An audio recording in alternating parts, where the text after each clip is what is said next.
कल धनतेरस का पूजन करा, आज रूप चतुर्दशी, नरक चतुर्दशी का वर्णन किया महाराज।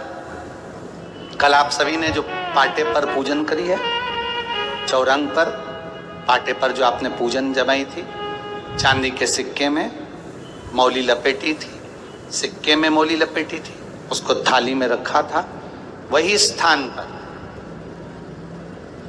वो थाली अगर आपने उठाकर अंदर रख ली हो या कहीं पर विराजमान कर दी हो, उस थाली को कहीं विराजमान कर दिया हो, तो आज फिर पुनः वही थाली वापिस सुंदर गोबर से लीप कर या जल से उसको पोंछ कर वहां पाटा रखें, चौरंग रखें, चौकी रखें महाराज। उस पर वापिस पुनः लाल वस्त्र बिछाकर उस थाली को वापिस वहीं रखें। आज जो दिए लगना है, आज जो दीप लगना है महाराज, एक दिया आटे का चौमुखी, 4 बत्ती का दीप लगाएं। उसमें चाहे तो सरसों का तेल डाल लें, तिल्ली का तेल डाल लें, चाहे तो उसमें मीठा तेल डाल लें, और 4 बत्ती उसमें होना चाहिए। थोड़ी सी पीली सरसों, अगर पीली सरसों हो तो पीली सरसों, नहीं हो तो काली सरसों उस दीप के अंदर डाल दीजिए महाराज। एक घी का दीप लगाएं।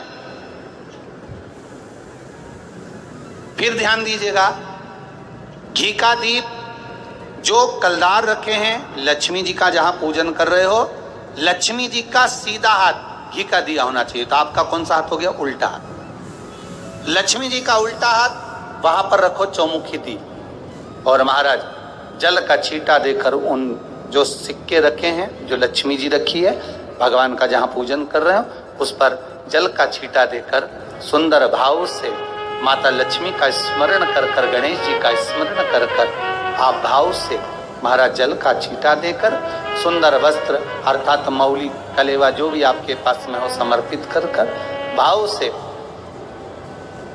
रौली, मौली, चंदन, अबीर, गुलाल, मेहंदी, जो भी सामग्री पूजन का साहित्य आपके पास में है, वो उन कलदारों पर, माता लक्ष्मी पर समर्पित कर दें। 5 अमरबेल के टुकड़े, 5 कमलगट्टे, 5 हल्दी की गांठ उस पर समर्पित कर दें महाराज। माता लक्ष्मी को मीठे का भोग लगा दें, और भोग लगाने के बाद में माता लक्ष्मी को प्रणाम कर कर सुंदर जो चौमुखी दिया आपने बनाया है उसको तो वहीं रखे रहने दें। जो घृत का दिया बनाया है, घी का जो दीप लगाया है आपने 1 बत्ती का, उसमें 4 बत्ती नहीं होना चाहिए, बस केवल जो तेल का दीप लगेगा वो 4 बत्ती का, घी का दीप 1 बत्ती का, उस 1 बत्ती के दीप को लेकर माता लक्ष्मी जी की आरती करें, आरती करें, और माता लक्ष्मी की आरती कर कर उनका अनुमोदन कर कर, उनको प्रणाम कर कर, निवेदन कर कर, नमन कर कर जब दीप को रख दें, तब माता लक्ष्मी के सम्मुख में अपनी झोली को पसार कर प्रणाम करें। माता लक्ष्मी से निवेदन करें, हे माँ, आप रूप की देने वाली हो, आप नरक के भोग से छुड़ाने वाली हो। हे माँ, आज भगवान नारायण के साथ में आप हमारे यहाँ सदा के लिए विराजमान होइए।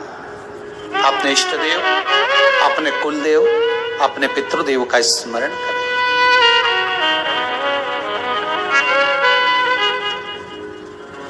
नमन करें, प्रणाम करें, और निवेदन करें माता लक्ष्मी से, हे माँ, ये आपकी ही कृपा है जो आज आप मेरे घर में आई हो।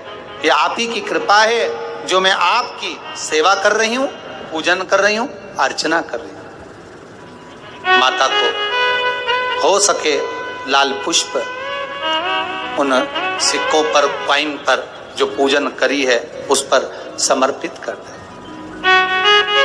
महाराज।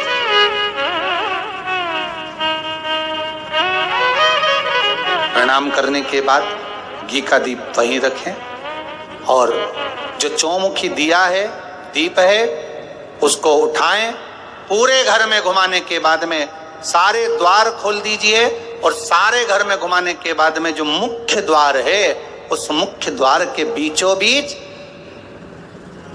उस दीप को रख दीजिए, प्रणाम करिए, वापिस आ जाइए। महाराज द्वार थोड़ी देर खुले रखिएगा और माता लक्ष्मी का स्मरण करिए।